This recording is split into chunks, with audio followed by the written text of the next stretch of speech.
Pearl spot fish എന്നറിയപ്പെടുന്ന കരിമീൻ കേരളത്തിലെ ഏറ്റവും പ്രധാനപ്പെട്ട മത്സ്യ ഇനങ്ങളിൽ ഒന്നാണ്. കൂടാതെ ശുദ്ധജലത്തിലും ഉപ്പുവെള്ളത്തിലും ഒരുപോലെ ജീവിക്കാനുള്ള പ്രത്യേക കഴിവുമുണ്ട് ഇവയ്ക്ക്. എട്രോപ്ലസ് സുരാറ്റൻസിസ് എന്ന ശാസ്ത്രീയ നാമത്തിൽ അറിയപ്പെടുന്ന കരിമീൻ കേരളത്തിൻ്റെ സംസ്ഥാന മത്സ്യം കൂടിയാണ്. കരിമീൻ പൊതുവെ രുചികരമായ ഒരു മത്സ്യമാണ്. രുചിയും ഗുണമേന്മയും കുറഞ്ഞ അന്യസംസ്ഥാനങ്ങളിൽ നിന്നുള്ള കരിമീനിനേക്കാൾ നല്ലത് കേരളത്തിലെ ഓരോ ജലാശയങ്ങളിൽ വളരുന്ന കരിമീനിനാണ് എന്നതും ശ്രദ്ധേയമാണ്.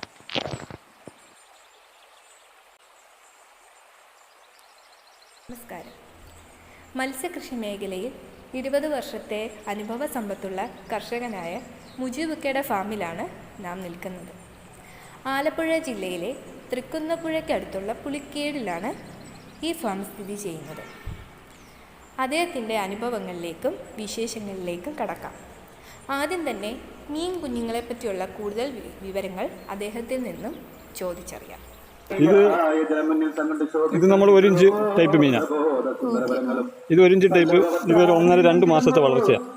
ഈ 2 മാസത്തെ വളർച്ച ഈ കുഞ്ഞിന് നമ്മൾ വില 3 രൂപ റേഞ്ചിലാണ് ഇതിനെ വെക്കുന്നത്.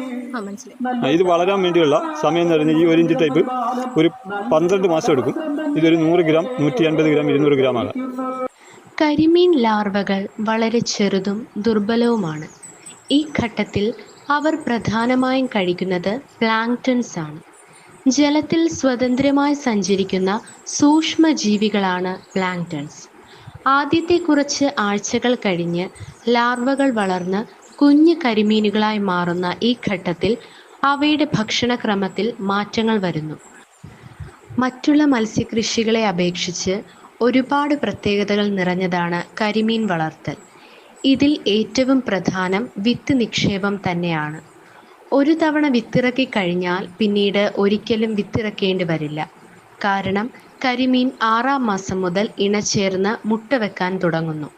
മുട്ട വെക്കുന്നതിനായി കുളത്തിൻ്റെ വിവിധ ഭാഗങ്ങളിലായി കരയിൽ നിന്നും 1 മീറ്റർ മാറി മുള കഷ്ണങ്ങൾ, പൊട്ടിയ മൺപാത്രത്തിൻ്റെ കഷ്ണങ്ങൾ, കൊതുമ്പുകൾ, ഓലയുടെ മടൽ, തേങ്ങായുടെ ചിരട്ട, തൊണ്ട്, സൈക്കിളിൻ്റെ ടയർ മുറിച്ചത് തുടങ്ങിയവ സ്ഥാപിച്ചു കൊടുക്കേണ്ടതാണ്.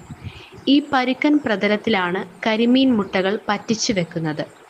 4 ദിവസം കഴിയുമ്പോൾ മുതൽ മുട്ട വിരിയാൻ തുടങ്ങും. അപ്പോൾ കരിമീൻ മുട്ട പറ്റിച്ചതിൻ്റെ സമീപത്ത് തന്നെ 10 മുതൽ 30 വരെ കുഴികൾ ഉണ്ടാക്കി കുഞ്ഞുങ്ങളെ ഇതിൽ ഏതെങ്കിലും 1-2 കുഴിയിലേക്ക് മാറ്റും. ശത്രുക്കളിൽ നിന്ന് കുഞ്ഞുങ്ങളെ രക്ഷിക്കാനാണ് കരിമീൻ ഇങ്ങനെ ചെയ്യുന്നത്. തുടർന്ന് 10 ദിവസം കഴിയുമ്പോൾ കുഞ്ഞുങ്ങൾ കരിമീനുമായി പതുക്കെ സഞ്ചരിച്ചു തുടങ്ങും. ശത്രുക്കളുടെ ആക്രമണം ഉണ്ടാകാതിരിക്കാൻ ആൺകരിമീനിൻ്റെയും പെൺകരിമീനിൻ്റെയും ഇടയിലൂടെ ആയിരിക്കും കുഞ്ഞുങ്ങൾ 40 ദിവസം സഞ്ചരിക്കുന്നത്.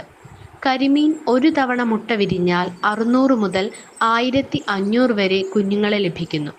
നാച്ചുറൽ കുളങ്ങളിൽ കൃഷി ചെയ്യാൻ ഉദ്ദേശിക്കുന്നവരാണെങ്കിൽ കുഞ്ഞുങ്ങളെ മേടിച്ച് നിക്ഷേപിക്കുന്നതിലും നല്ലത് ജോഡി മീനെ ഇറക്കുന്നതാകും ലാഭകരം. ജോഡി മീൻ ഇറക്കി 1 മാസം ആകുമ്പോൾ മുതൽ കുഞ്ഞുങ്ങൾ വിരിഞ്ഞു തുടങ്ങും.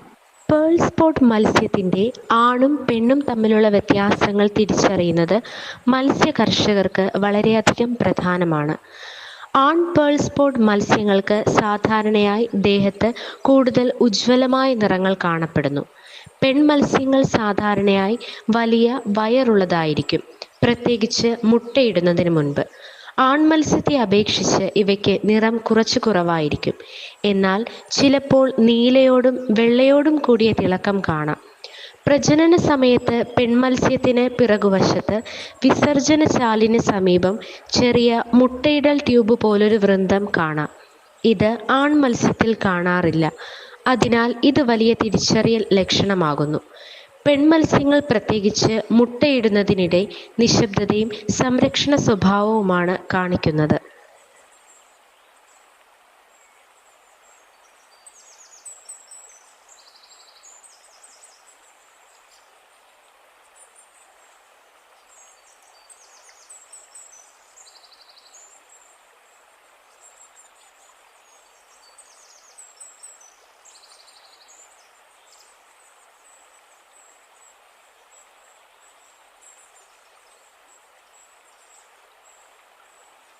കരിമീൻ നന്നായി വളരാൻ ശുദ്ധമായ ജലം ആവശ്യമാണ്. അമോണിയ, നൈട്രേറ്റ് എന്നിവയുടെ അളവ് നിയന്ത്രിച്ചിരിക്കാൻ ജലത്തിൻ്റെ ഗുണനിലവാര പരിശോധന നടത്തേണ്ടതുണ്ട്. pH നില 6.5 മുതൽ 8.5 വരെ നിലനിർത്തുന്നത് ഉത്തമമാണ്. മത്സ്യങ്ങൾക്ക് പോഷകസമൃദ്ധമായ ഭക്ഷണം നൽകുന്നത് രോഗപ്രതിരോധ ശേഷി വർദ്ധിപ്പിക്കുന്നു. വെള്ളത്തിൽ ഫംഗസ് പടരാനുള്ള സാധ്യത കൂടുതലാണ്. അത് ചെറുക്കാൻ പൊട്ടാസ്യം പെർമാംഗനേറ്റ് ബാത്ത് നൽകാം. പുതിയ മത്സ്യങ്ങൾ വളർത്തിയതിനു ശേഷം നേരിട്ട് പ്രധാന കുളത്തിലേക്ക് വിട്ടുപോകരുത്. അവയെ കുറഞ്ഞത് 10 മുതൽ 14 ദിവസത്തേക്ക് വേറിട്ട് പരിരക്ഷിച്ച് രോഗമില്ലെന്ന് ഉറപ്പാക്കണം. വെറുമൊരു സമയം പരിശോധിച്ച് ഉപേക്ഷിക്കാതെ ദിവസേന മത്സ്യങ്ങളുടെ നീക്കങ്ങളും ഭക്ഷണശീലങ്ങളും നിരീക്ഷിക്കുക. ശുദ്ധമായ ജലവാഹിനിയും ഔഷധം ചേർത്ത ക്ലീനിങ്ങും നിർവഹിക്കുക. മുട്ട വിരിഞ്ഞ ശേഷം ലാർവ ഘട്ടത്തിൽ കരിമീൻ കുഞ്ഞുങ്ങൾക്ക് നൽകേണ്ട ആഹാരം പ്രധാനമാണ്. ആദ്യം ഇവയ്ക്ക് infusoria, rotifers, boiled egg yolk, slurry പോലുള്ള സൂക്ഷ്മ ആഹാരങ്ങൾ നൽകുകയും പിന്നീട് ആർട്ടീമിയ ലാർവ, പ്രത്യേക രീതിയിൽ പൊടിച്ചെടുത്ത കൃത്രിമ മത്സ്യ ആഹാരങ്ങൾ മുതലായവ നൽകുകയും ചെയ്യുന്നു. ബ്രീഡിംഗ് ജോഡികൾ തിരഞ്ഞെടുത്ത് പ്രത്യേകമായി ബ്രീഡിംഗ് ടാങ്കുകളിലാക്കുന്നതാണ് കൂടുതൽ കൺട്രോൾ ചെയ്യാവുന്ന രീതിയിലുള്ള പ്രജനനം. നല്ല കോണുകളിൽ ചെങ്കല്ല് പോലെയുള്ള ഉപരിതലങ്ങൾ ഒരുക്കുന്നത് മുട്ടയിടലിന് സഹായകരമാണ്. കരിമീൻ ബ്രീഡിംഗ് കേരളത്തിലുടനീളം ചെറിയ കർഷകരിൽ നിന്ന് വലിയ ഫിഷ് ഫാമുകൾ വരെ വലിയൊരു സാമ്പത്തിക സാധ്യതയുള്ള മേഖലയായി മാറിക്കൊണ്ടിരിക്കുന്നു.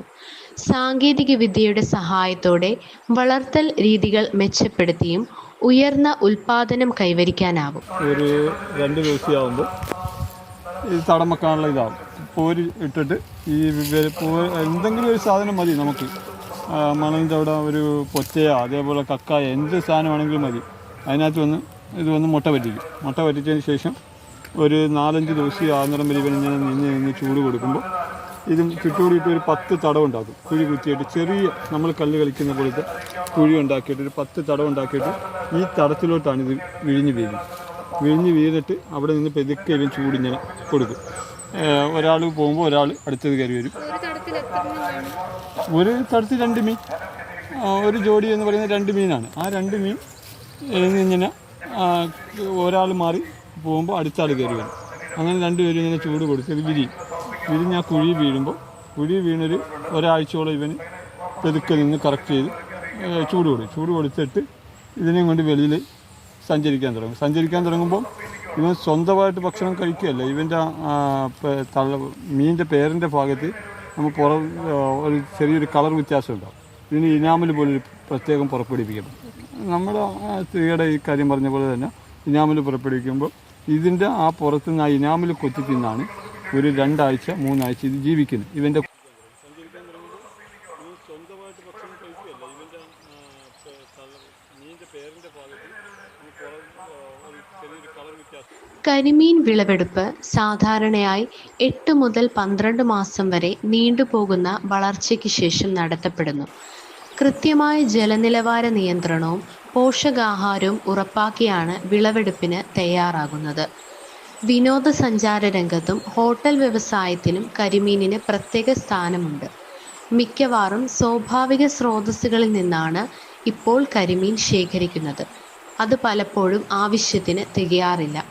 ഇത്തരം മത്സ്യബന്ധനം പലപ്പോഴും കുഞ്ഞുങ്ങളുടെ നാശത്തിനും വഴിവെക്കുന്നു. നല്ല ക്ഷണിക വിലയും സ്ഥിരമായ ആവശ്യകതയും ഉള്ളതുകൊണ്ട് കരിമീൻ കൃഷിയും വിപണിയും കേരളത്തിലെ മത്സ്യകൃഷി ശേഖരത്തിലൊരു വിലപ്പെട്ട പങ്ക് വഹിക്കുന്നു. ഓൺലൈൻ ഫിഷ് മാർക്കറ്റുകളും തത്സമയ വിൽപ്പന പ്ലാറ്റ്ഫോമുകളും കരിമീൻ വിപണിയെ കൂടുതൽ ആധുനികമായി മുൻപോട്ട് കൊണ്ടുപോകുന്നു.